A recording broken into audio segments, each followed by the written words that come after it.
God, indivisible, with liberty and justice for all. Thank you. The next thing on the agenda is actually we're going to recess from this public meeting and convene a ratification meeting. And I need a motion and a second from one of the board members to do that. I move to recess our public meeting for ratification meeting. Second. I have a motion and a second. All in favor say aye. Aye. Any opposed? All right. On September the 14th, 2021, the Tipton Community School Board of Trustees and the Tipton Education Association convened a joint public hearing to announce the beginning of formal bargaining. On October 7th, 2021, a public meeting was held to announce a tentative agreement to provide the details on the new contract with stakeholders and the community. Do we have any public comments regarding the ratification of the 2021-22 and the 22-23 collective bargaining agreement?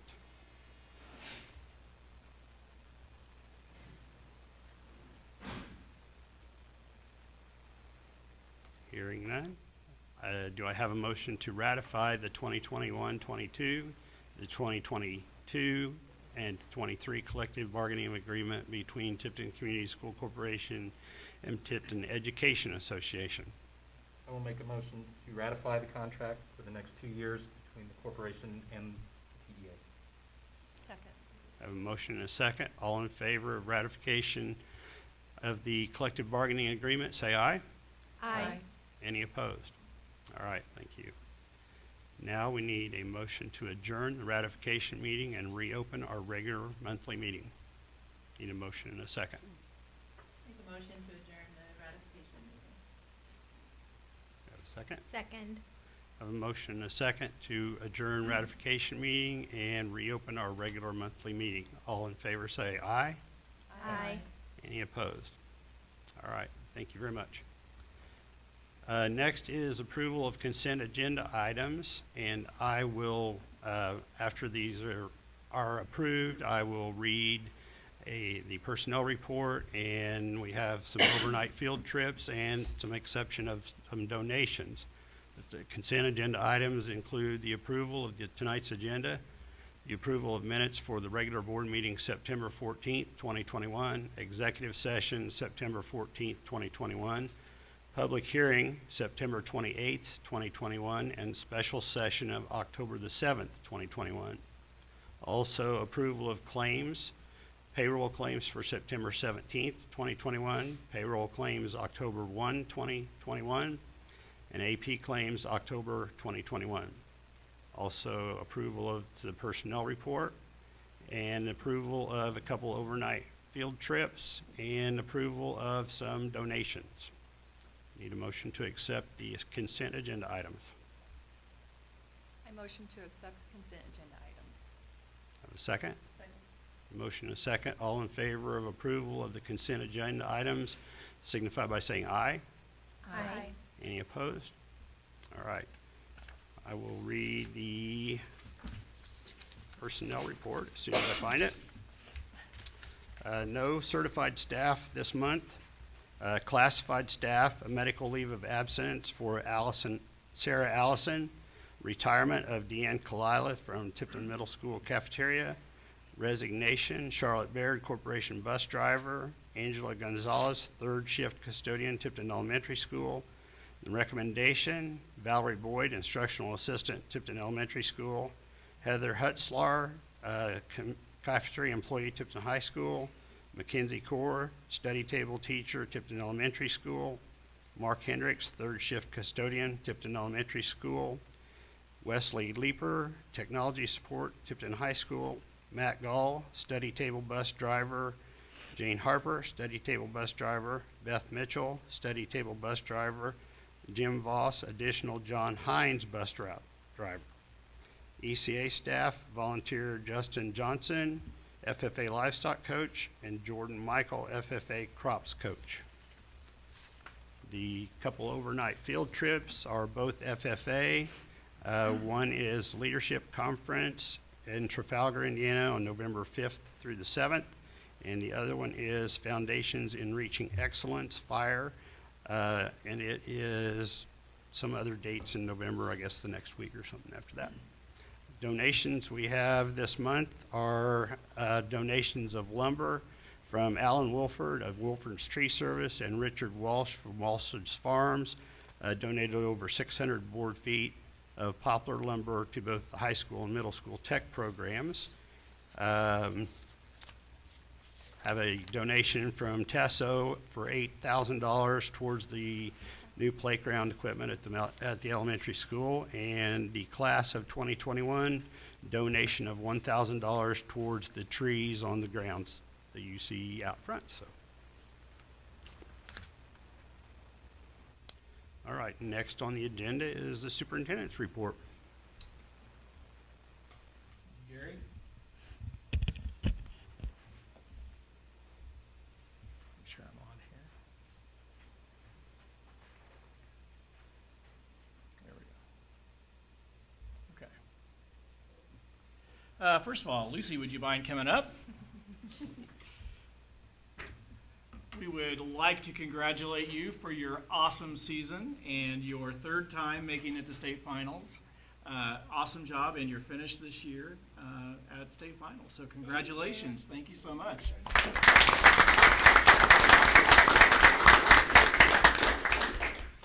Also would like to thank Coach Bales for all of his work. And again, Lucy, that's an amazing accomplishment, and congratulations. You are representing Tipton well. Thank you so much.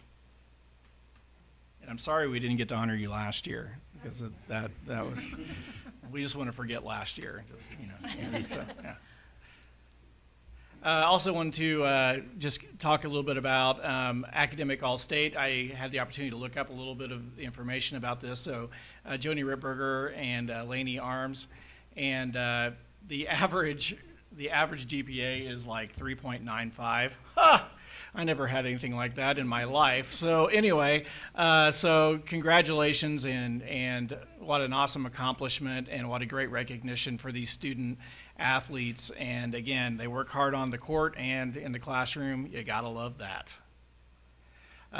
Girls soccer sectional champions, which is awesome, and they'll be in the regional this week. So great job, girls. Our TMS football team, conference champions.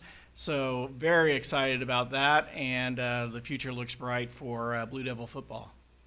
Also, you might have noticed today, Brogan London, I got an email first thing this morning saying that he was nominated as the Indiana Athlete of the Week for Max Preps, and he was nominated as a senior linebacker, had 25 tackles in the unfortunate 14-7 loss to Western.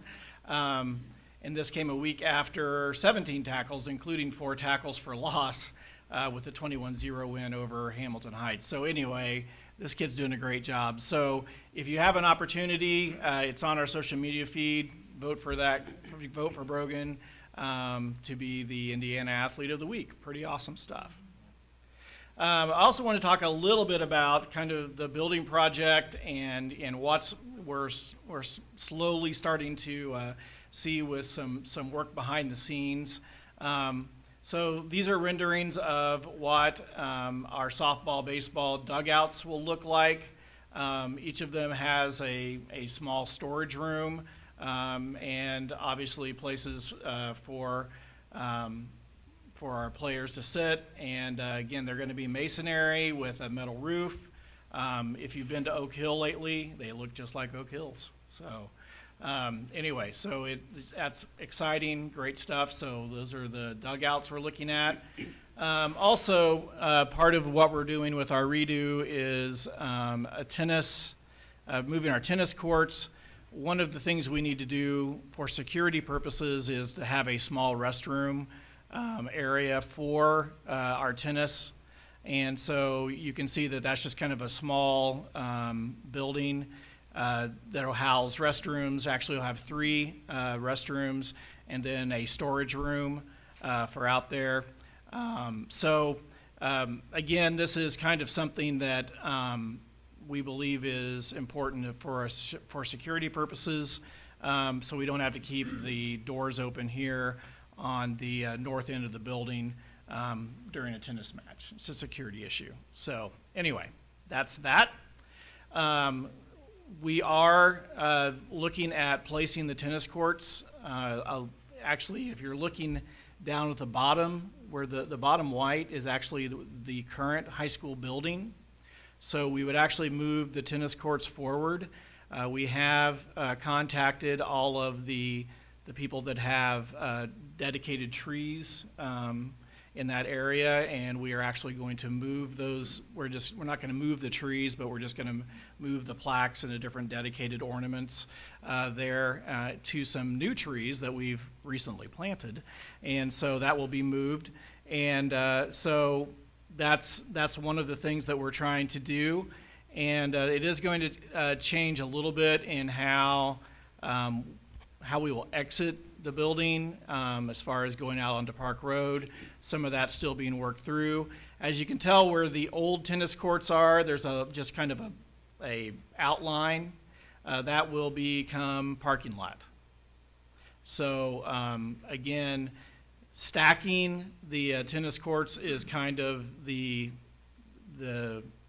new way of building tennis courts. It gives you the opportunity in the middle, if you're a coach, to supervise, and also just provides a better opportunity, so your tennis balls don't go all the way down to the very end of those 8 courts that we currently have. So it does help in that area as well. Football field, this is a rendering of what the football field may end up looking like with the synthetic turf. So still some work that's going to be done on that. You will notice on one end, we've actually increased the amount of the same material that we have for our track. So that whole end will be that type of material, which is very typical if you go to any school that's had a recent renovation. That's really the way that's set up, so you have plenty of space to be able to do field events for track. And then the other end will be grass as it is currently. All right, so that's what's going on with the building project. I'll share more as we move on. So I did want to take the opportunity to have Mr. Jaworski talk a little bit about PLC meetings and talk about the great things happening in our buildings. Yeah, good evening. So real quick, I know in education we love acronyms, so I want to explain. A PLC is a professional learning community, and your formal definition for that is a professional learning community is an ongoing process in which educators work collaboratively in recurring cycles of collective inquiry and action research to better support and better achieve the results for our students. It's quite the mouthful, and I always giggle a little bit to myself because what does that all mean? So I've kind of broken it down kind of step for step what we're asking our teachers to do in order to kind of grow professionally. So first off, teacher teams are meeting within each building each week, once a week, to identify what is preventing our students from experiencing success, set goals based on current data, discuss strategies to attain those goals, implement those strategies over a set period of time, collect and analyze the results of our practices, learn from those experiences, adapt instructional practices, and then repeat that cycle with a new goal or new strategy. Again, PLCs are just job-embedded professional development for teachers by teachers, and that addresses the specific critical areas of need for our students. It's a very much a work in progress. Teams are trying to fly the ship as we build it, or as I prefer to call it, learning by doing. We're not going to improve student achievement by just talking about it. We have to, in order to increase student achievement, we have to learn and grow as professional educators. So that's essentially what's happening with PLCs right now. Every team is in a little bit different spot. Like I said, they're learning as they're going about doing this. I will share one concern, and I do want to make sure I address this because it's a common concern I've heard across every single building, and I share that concern. The time we have for PLCs cuts into teachers' prep times during their prep periods, and unfortunately for our middle school and elementary teachers, that takes their entire prep period. And to be honest, that time isn't even enough, even if we use all of it. Really, PLCs should be no less than 45 minutes to actually get into the work and make changes and set goals and do all the action research that's needed for that. Currently, our elementary get about a half hour, after you give them time to go to the bathroom and get to the location for this. It's roughly about a half hour in the elementary. In the middle school, about 35-ish minutes that they get. So we're not even giving them really the full amount of time that's necessary. Plus, we're taking their entire prep. For the high school, we're not taking their entire prep. It's 45 minutes of their roughly 80, 85 minutes of prep. So while it's not taking the entire time, that's still valuable time for our teachers. And I'm currently actively working on finding some alternative time to provide teachers this opportunity to collaborate. It's invaluable. It absolutely is. It might not feel like it right now, teachers, but I assure you that once we get into this, once we start getting some practice with this, and once we become more familiar with it, it will be a lot more beneficial. But again, I hear you loud and clear. Losing that prep time is difficult, and so we're looking for alternative ways to provide you that collaboration time within the contracted hours. Thank you, Mr. Jaworski. Mr. Emsweller, a few years ago, actually started the Tipton Academy, and we did not do it last year due to crazy COVID kind of stuff. However, we do intend to bring that back this year, and that will begin in January. So I will be sending out invitations to the people that were invited to be in the last class. That will be happening over the next couple of weeks. And again, we will begin to have those conversations with people and see if they still have an interest in being a part of that. Once again, what the Tipton Academy does is just kind of show how schools work. Schools are very complicated. Finance is complicated. We have very complicated organizations. It's kind of a real opportunity when you're a part of the Tipton Academy to really understand the ins and outs of how schools operate. So I'm excited to be able to bring that back and look forward to meeting some new people in January and telling them about all the great things happening here at Tipton. Speaking of great things happening here at Tipton, the PSAT and College and Careers, this is happening tomorrow. The sophomores and juniors are taking the PSAT tomorrow because the SAT is now the graduation exam. So we want to give those sophomores and juniors the opportunity to take the PSAT in order to prepare for the SAT. So you've got a lot of kids that are going to be taking the PSAT, and so what do you do with the freshmen and the seniors? So Carrie Capshaw organized an opportunity to go visit some universities, Ivy Tech Kokomo, IUK, and also some local businesses. And so we have several businesses that our students will be able to visit, so they can kind of see what manufacturing looks like. They can kind of see what really kind of things that are happening in their own hometown they may not even realize. So I'm very excited about this opportunity, and I think it's going to be great. I do want to take this opportunity to thank our drivers, because we needed 6 drivers to help us to make all this happen, and I do appreciate our bus drivers for helping us out and making this whole day work. So anyway, I'm excited about this opportunity, and can't wait to see all the pictures from the day. I think it's very exciting, and again, the kind of things that we should be doing a lot of. Our kids need to see what's out there and what's available for them, no matter what path they decide to go towards. One last sign of the times, which is exciting, the TES Book Fair. We didn't, that was just kind of a great thing to see.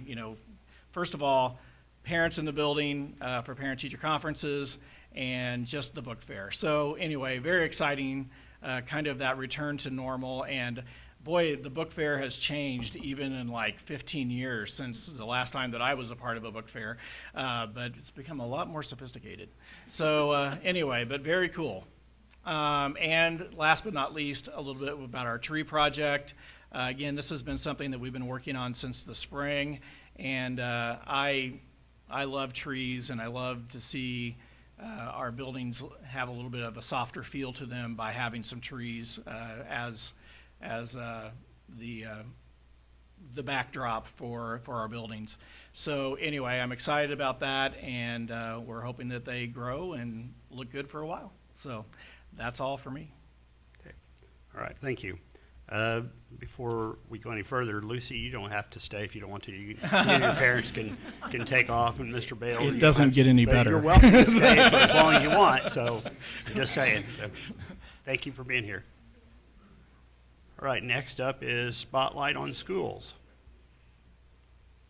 Mrs. Rail have something? Is she here? Yeah, actually, Mr. Jaworski is going to fill in tonight for Mrs. Rail because she wanted to make sure that there was somebody in the front office as parents are coming in for parent-teacher conferences. So, Mr. Jaworski. Absolutely. So again, the Tipton Elementary School Improvement Plan. Again, I believe the Tipton Elementary School Improvement Plan is in its second year of effect. I'd encourage each of you to give it a thorough read and provide any and all feedback you have to both Mrs. Rail and to myself. It is a page turner. To summarize, the elementary school's improvement plan goals are increase student achievement on math and English language arts by 3% over the previous year in grades 3, 4, and 5. Second goal is to develop curriculum maps for each grade level. And the third goal here is to provide training and best practices related to math and ELA instruction, as well as curriculum mapping. So those three goals are going to be accomplished through the following professional development. Primary teachers are receiving training on writing instruction best practice from Taylor University Professor Christy Moore. Through district level PD, I, Mr. Jaworski, I am training staff on how to unpack, prioritize, and map curricular calendars, basically creating that scope and sequence of content that'll be shared not only with our TCS staff, but also the TCSC families throughout our district. And the third thing here is, those were the two professional development goals I had. So again, if you have any questions regarding the specifics of that plan, again, it's a lengthy plan. Mrs. Rail put a lot of time into it. I would direct you to her for any further clarification on those. Okay, great, thank you. Next is Tipton Middle School Improvement Plan, Mrs. Kikta.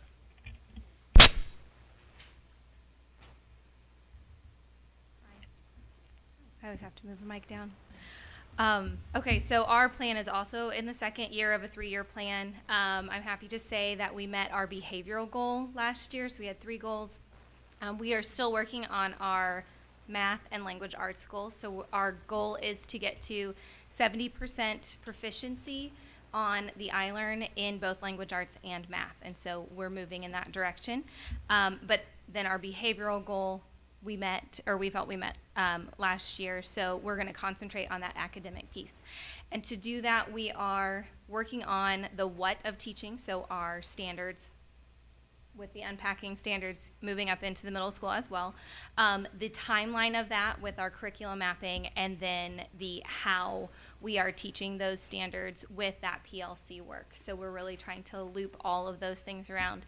And then our plan is really moving forward with the assistance of Mr. Jaworski and also with Mrs. McDonough as our UDL instructional coach.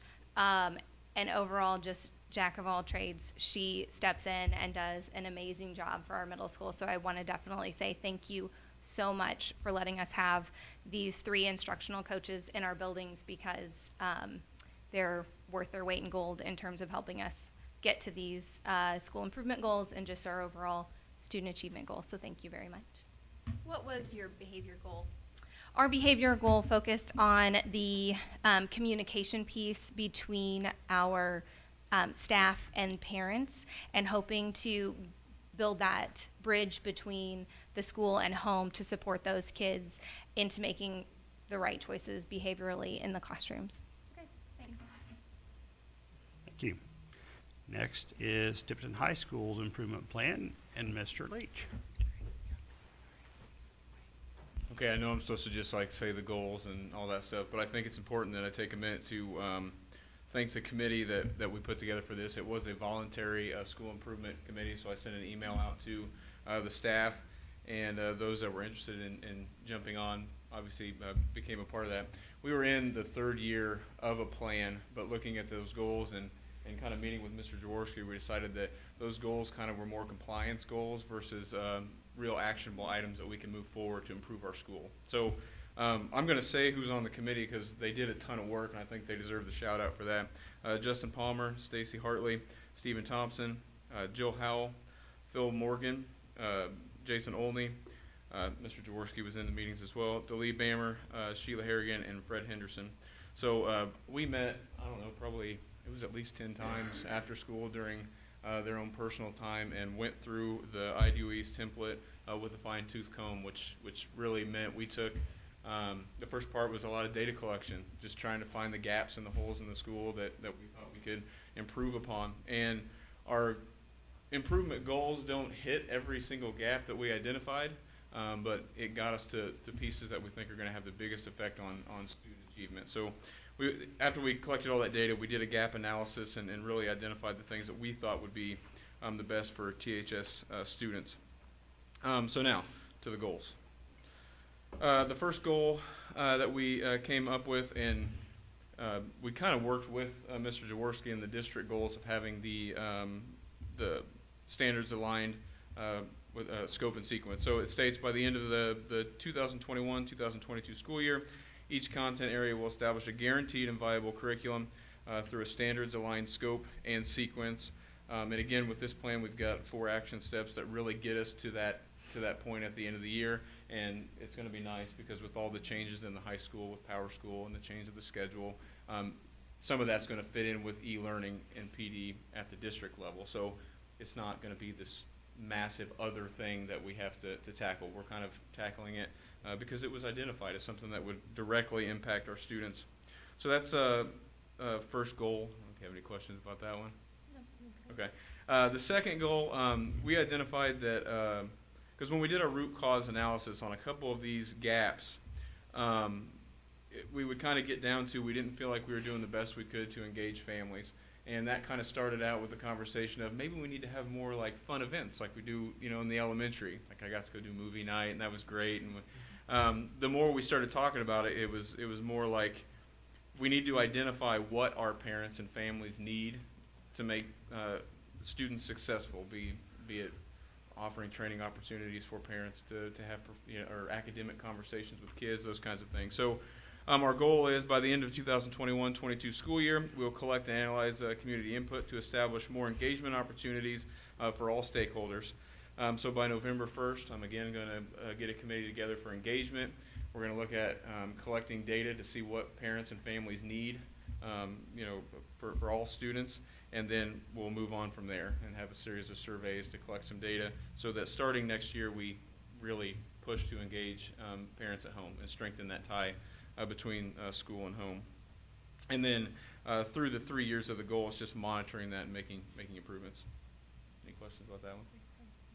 And then we have a third goal, but it's going to be kind of, it's not going to be a part of our first year, but it's going to be we will create authentic assessments aligned to Indiana academic standards and consistent across content and subject areas to accurately measure student achievement. So once we have our scope and sequence, once we've identified that guaranteed and viable curriculum, then we can look at how we're assessing our kids to make sure that that guaranteed and viable curriculum is actually doing what we say it's going to do. And then the professional development plan is kind of based around corporation goals for now, and then obviously when we identify things with student engagement. So that's kind of our plan. I'm really proud of it because we went through, and I mean it was a process, and I mean the teachers did a ton of extra work outside of those meetings and collected a lot of great information that's going to benefit our students, I think. So that's it. I would just like to second what Mr. Leach said as far as the amount of work. I don't know if our teachers realized the kind of work they were signing up for when they joined that committee, but Mr. Leach reached out to me, asked, hey, how can we create this school improvement plan, make it something that actually is something more than just a placeholder on a shelf, and something I think that our staff can be really proud of. We're actually going to be sharing this with the staff at the next faculty meeting and making sure everybody's aware, not just that there is a plan, but like what that plan is and how it's going to impact student achievement. Thank you. Thank you. Next on tonight's agenda is department reports, and you had that information in your packet.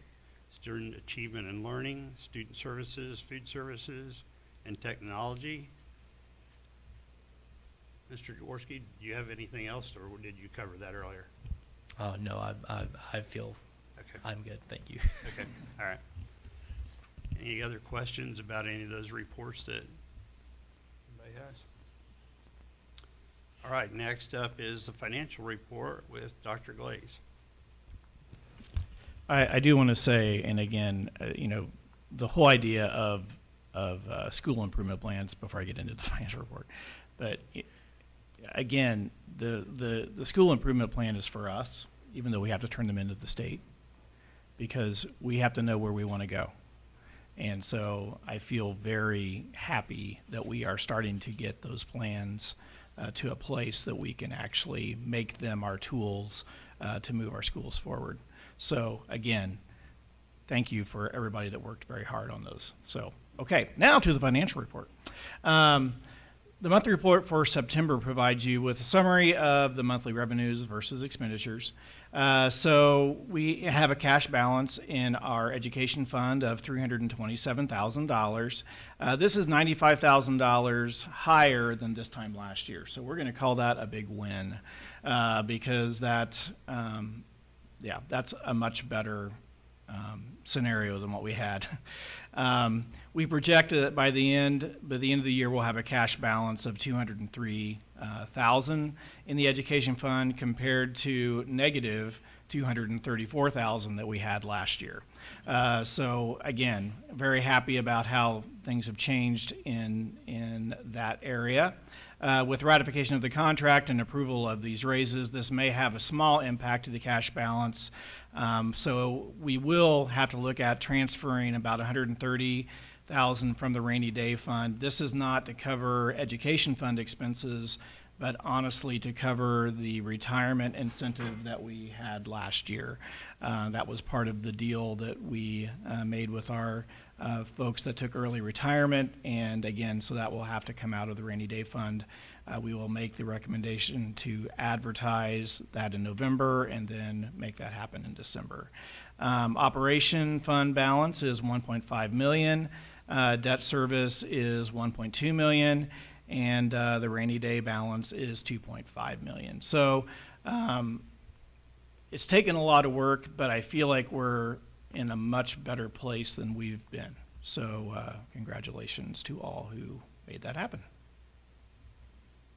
Very good, thank you. Next on the agenda, old business, we have none. New business is approval of the 2022-2024 capital projects plan, the 2022-2026 bus replacement plan, and the 2022 budget. Last month during our work session and again during the public hearing held on Tuesday, September the 28th, detailed information was shared regarding the 2022-2024 capital projects plan, the 2022-2026 bus replacement plan, and the 2022 budget. It is recommended that the Board of Trustees approve the plans and budget as written. Need a motion and a second. I move that we approve the 2022-2024 capital projects plan and the 2022-2026 bus replacement plan and the 2022 budget. Second. We have a motion and a second to approve those items. All in favor, say aye. Aye. Any opposed? All right, thank you. Next is approval to purchase buses for delivery in the summer of 2022-2023.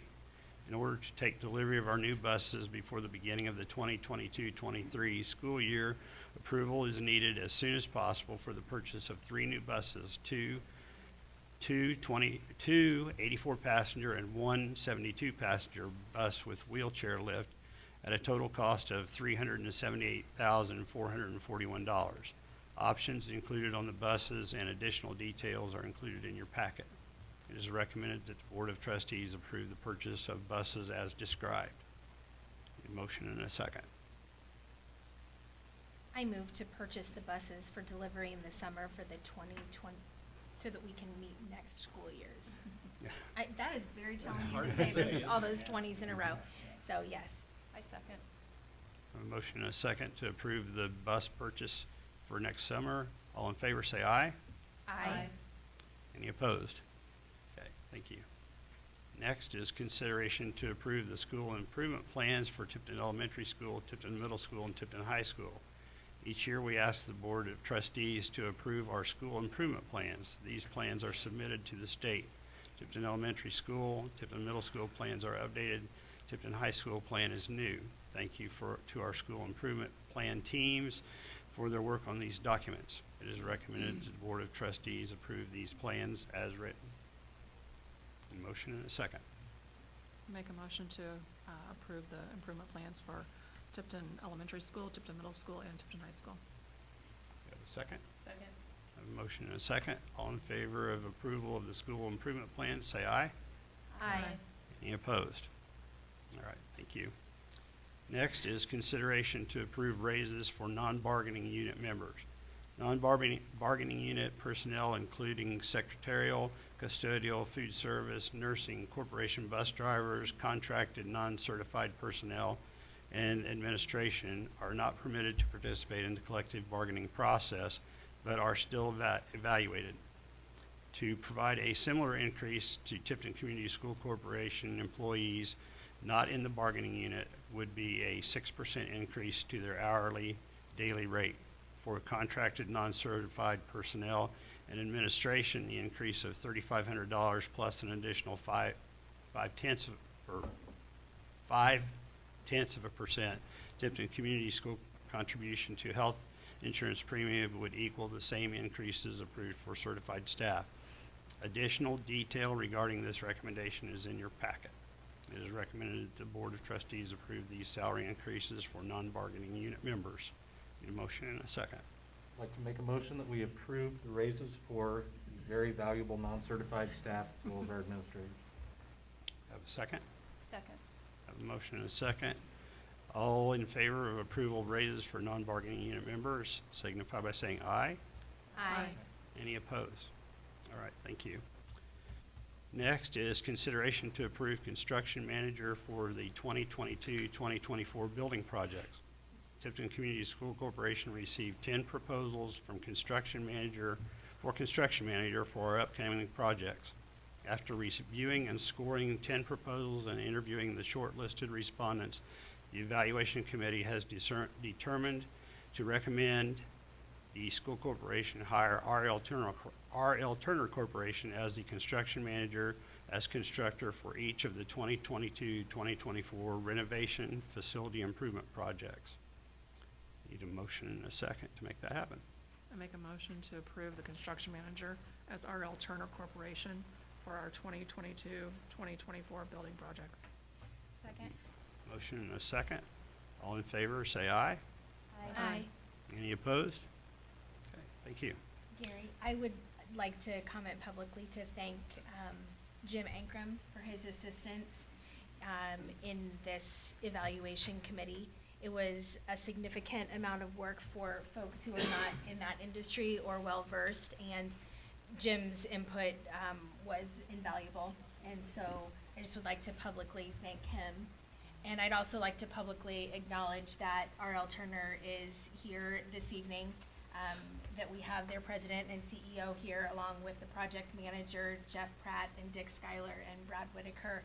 And we're excited that they made the time to come to the meeting tonight. So, Along those lines, I would like to thank Amber and Jennifer on the other side of the committee, and Dr. Glaze, and also one of our employees, Dan Benefiel, was also on that committee, and they were all put in a lot of extra hours after their regular job, so I'd like to thank those as well. All right, next up is other matters to come before the board. Do we have anything? I'd like to say something, Gary. Okay. We've been working on revamping our protocols and guidelines in regards to COVID-19 and the procedures when a student is contact traced. In an effort to keep healthy kids in school, I move that we approve the COVID-19 guidelines updated on October 12th, 2021. I second. We have a motion and a second. Is there any discussion on those, on the new plan? Are we able to put that up so that we could explain it to everybody?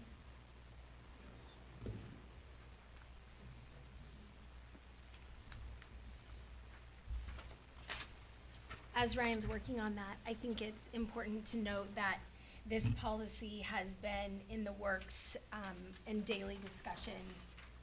This is something that has been discussed and massaged and reworked with the input of many community partners, as many folks in this room have requested that we enlist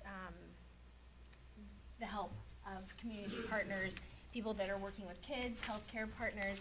I know that I personally have spoken with 4 County Health, Mental Health. I've spoken with Boys and Girls Club.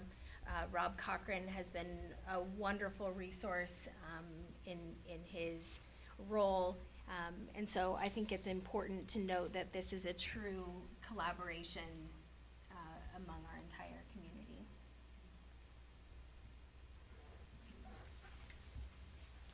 I would like to echo that. This has been in the works since probably the first day of school or maybe even before. So it's not something that we've just thrown together in the last couple of days. This is something we've worked at for quite a while.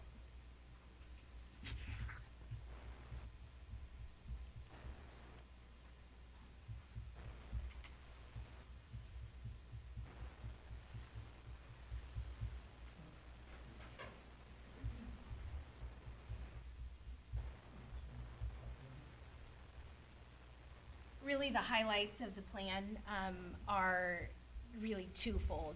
The first that has been discussed endlessly has been how we will handle the masking of our students and staff. And so with the assistance of all of those folks that I just mentioned, we've determined a coding system that will be a green, yellow, and red system. And masks will not be required of students and staff unless we reach the red category. The red category would be 6% or more of our students and staff testing positive for COVID-19. You can see here what the breakdown of that is. And for example, we would look there at the elementary school, and that would be if we get to 36 staff and students or more, we would ask staff and students to wear masks for 4 weeks and then reevaluate it at that point. I think it's important to note that we have not come close this entire year to even reaching close to that red. Even with the quote-unquote outbreaks that we've experienced over the last 9 weeks that school has been in session, we have barely crossed the threshold into the yellow. So we as a group feel strongly and feel confidently that we will not reach that red level, but we felt it was important to offer students and staff and families a level of protection in case that scenario would arise. And I also think that it's important that we put a system in place like this so that we can move beyond the COVID conversation. It is time to get beyond the COVID conversation and turn the page. So that is a system that we worked out with Rob Cochran, with Dr. Glaze. We've spoken with Dr. Walker. We've spoken with Dr. Harper. We've spoken with anyone that we could imagine to be in place there. A couple of things that I think are important to say about that. If we reach that red level, we would not ask that after-school events, students or families or anyone attending would not be required to wear a mask. Mask would be required only in our school building during the school day. Dr. Glaze said that that is something that at least one Hamilton County school is doing, that masks are not required at after hours events. So I think that's important to note. And then the other part of this is that if we would ever hit or look like we are on that threshold of reaching 36 students in the elementary, 18 students and staff in the middle school, 24 students and staff in the high school, or 84 comprehensively in all of our buildings. We have convened a COVID response team.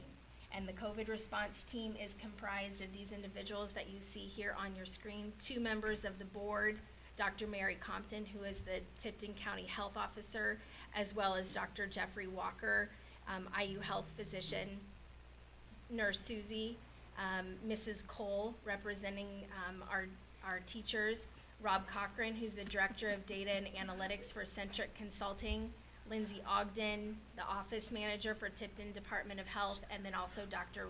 Ryan Glaze. So if we would ever look at a situation that we would necessitate, did I say it wrong? No, we might have a concern. I didn't know I was on this committee and I'm not attending any meetings. Okay. We talked about it. Did I attend any meetings? Was I We invited? didn't have any meetings. The meeting there hasn't been a convening of any Yeah, group. there have been no meetings. Okay, I'm Yeah. just confused. Confused. Yeah.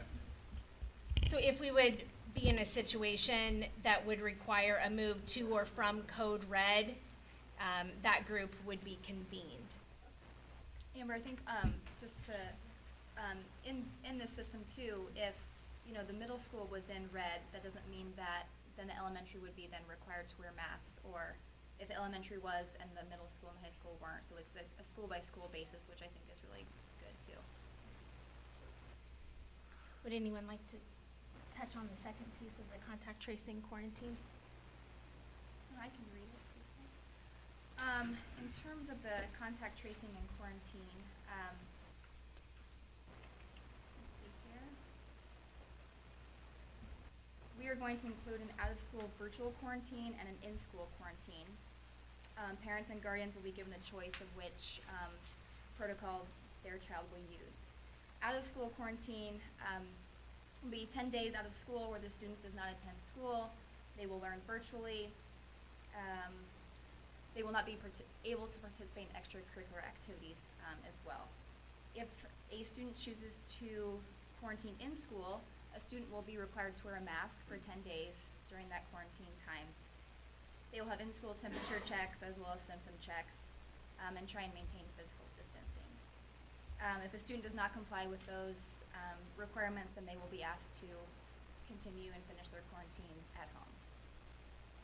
I think this is important. It keeps healthy kids in school, which is great, and it gives parents the option of, if they don't want their child wearing a mask, then they can keep them at home, and if they're okay with that and they want their child in school, then they can wear a mask. And I think it's also good too that if, you don't like masks, it's just 10 days, and then it's over, which is good to always have an end in sight as well.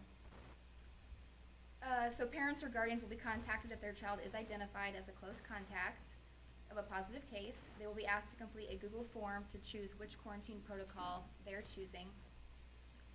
If the form is not completed, the student will automatically be placed in the out-of-school virtual quarantine protocol. I believe we are also, parents will receive a virtual, something that they will sign just saying that they agree that their child is coming to school, and they will agree to wear a mask for 10 days, social distance, and agree to the temperature and health checks as well, just saying that they agree to all of that. I think that is all about the quarantine. A complete copy of this policy will be posted momentarily after the meeting by Bianca to the website. Like Amber said, we've been working on this a long time. We've had a lot of feedback from the community. We were listening, and I think it's a good, it's not perfect, but it's for people that don't like masks and for people that want their healthy kids in school. It's a good compromise. And even if we're in the red, for me, I like that it's, there's, again, an end in sight with the mask at 4 weeks, which is good. So I think it's definitely a step in the right direction. Okay, What great. date were we deciding to put this in effect? It'll go into effect on the 25th of October. We are going to do a little bit of a soft start because it's going to take a minute for us just to get everything ready to go and get systems in place. With fall break being next week, we just felt like that it would be kind of crazy to begin it next Monday. So it'll begin on the 25th, and so there's some, in general, just how we're going to inform teachers, how we're going to have the nurses come in to do temperature checks, all those different logistical things that we need to make sure we have in place. It's just going to take us a little bit of time because we've not really had a lot of conversation outside of our world regarding this. So we just need to inform everybody. Okay. I would like to make the comment that one of our guiding thought processes behind this was feeling the burden that has been placed upon our staff and asked to pivot, and that word was all the time, to pivot to teach two different ways to kids, to try to educate our children.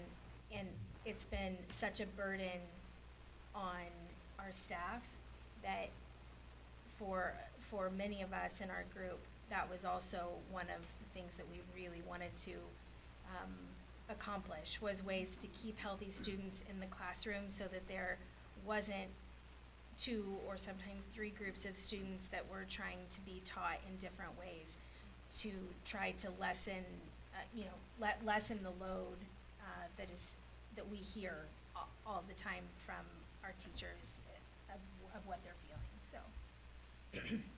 Okay, any other further discussions, comments from the board? Yeah, I have one question. We have shut down classrooms in the past. How does shutting down a classroom play into our color code? That would be something that the group would discuss, the COVID response. We've had, particularly in our elementaries, as many as 5 positive students in a classroom. In that situation, we have to look at something a little bit more extreme, just because of the nature of elementary. So that's something where I will be in contact with all the people that are on that team, and we will decide what would be the best step forward. Thank you. Yep. Okay, any other further comments or questions from the board? If not, then there's a motion on the floor to accept the new COVID response policy. I would ask for all in favor of that policy to say aye. Aye. Any opposed? All right, thank you. Do we have any other matters to come before the board? All right. Advisory committees coming up, October the 25th, branding and publication, or public relations, was that the one we were changing? No. Okay. Okay, business affairs is now going to be, To be determined. to be determined, okay. All right, facilities and technology will be meeting on November the 15th, and personnel committee will be meeting on December the 20th. A schedule of events coming up, we already have discussed, but tomorrow is a PSAT for sophomores and juniors, and also college and career field trip for freshmen and seniors. Coming up next week, October the 20th through the 22nd, is the fall break, and November the 3rd is an e-learning professional development day, and students will be virtual, and our next school board meeting will be on November the 9th. Now, do we have any comments from the community? We have a total of 3. First is Aaron Conaway.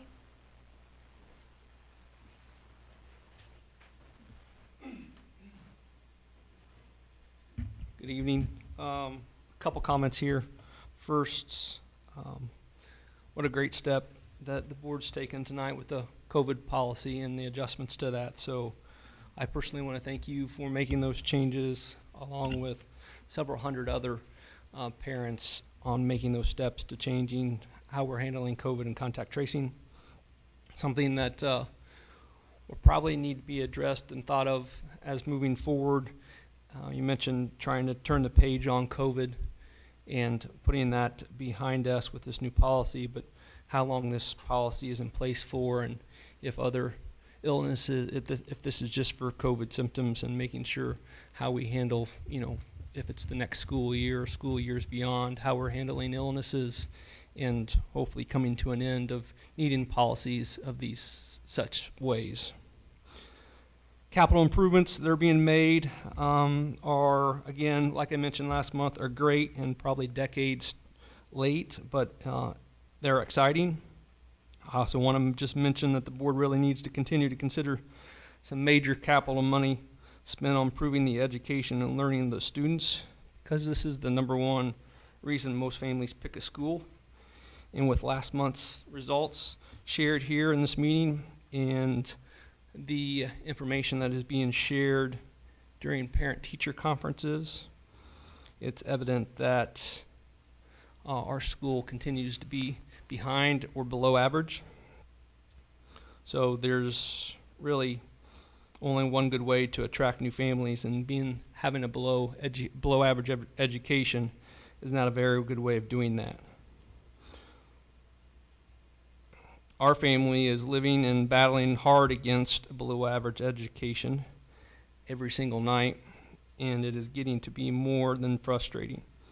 As a parent and as a business leader, if you don't change the way you're doing business and the value you're providing, then you're going to lose the ones that you're trying to service.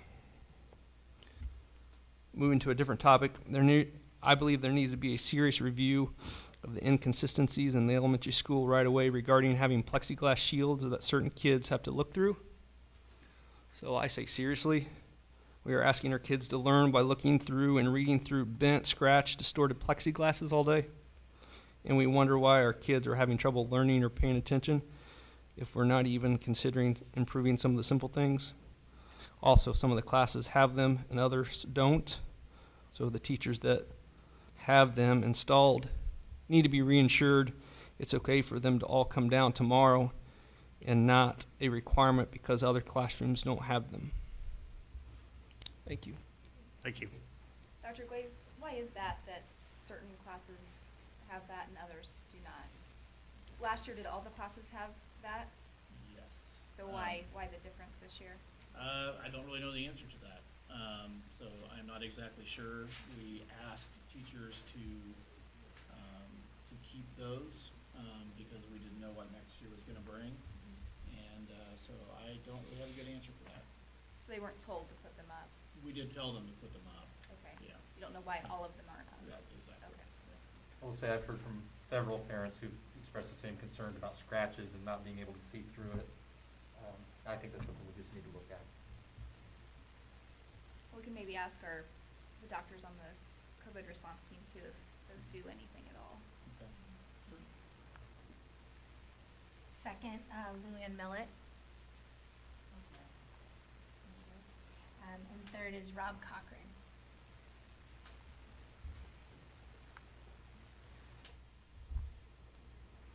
Just, you won't need to do your timer, I promise, Amber. Just a couple things. First of all, thank you for the policy. Thank you for letting me be a part of it. Thank you for listening to data, right, as opposed to opinion and a lot of other things. This pragmatic approach of looking at Tipton County and Tipton schools specifically is the right answer. And we need to be very cautious as we move forward into the flu season. We are not tracking influenza data anymore. So if we have a student with just the common flu, that's going to be listed as COVID. Yeah. So we need to just watch that, even though our numbers are not anywhere close to being concerned about that. Flu season brings a different dynamic that we need to be cautious of. The second thing I have is the biggest problem we're going to ever have with COVID is now the mental health of our kids and of ourselves, right? We've got an old generation of kids, they're COVID kids, that this is their new norm, and I think we need as a board and as a community to be paying attention to the mental health programs and the dollars that are out there. I'd stay away from the federal dollars because those come with some strings, but somehow we need to be working with these kids from a mental capacity to make sure that they're processing all this and understand all the things that are going on around them. And then the last two things are, in the last meeting, neither one of these really apply to me, but it was concerning to me as a resident, as a parent. And I know this is not a dialogue, so I'm just asking you to respond to this in some way, because it was in the paper. And I think we need to follow up on the issues that were surfaced about special needs aides being used in a context that was not supportive of their role. And then secondly, the amount of schoolwork that these kids were getting in quarantine. I just want to make sure you guys, that stays top of your inbox. And they were addressing those things because that is something we can control. And just want to make sure we don't lose sight of that now that we're turning the page and going. We've got to catch up on a couple of those other things. So the rest of this is what I need to get at Needler's afterwards. So, but thank you. All right, thank you, Mr. Cochran. Now, with our new plan, the positive cases are only listed of those that test positive, come from the health department. It's not that they have COVID symptoms. They are positive, correct? Yes. Okay. And that's where Rob has access to some information that we don't, so. And false positive, right? So we have to factor false positive into what we're doing. And the last thing, my last 20 seconds is, I would also encourage you to, as a school board, we need to be working with our Department of Health and other people in the community around holistic medicines, around natural things that our families can be doing to boost our children's immunity systems and our immunity systems. And that's the answer to this, but that's, now you're getting into personal Rob instead of, school board helper Rob. But we should also, as a school board, be looking at some education around what our kids can be doing to help themselves naturally combat some of these things. So would that be something that you would recommend that we send out to parents, like do some research on, and just put that information in their hands?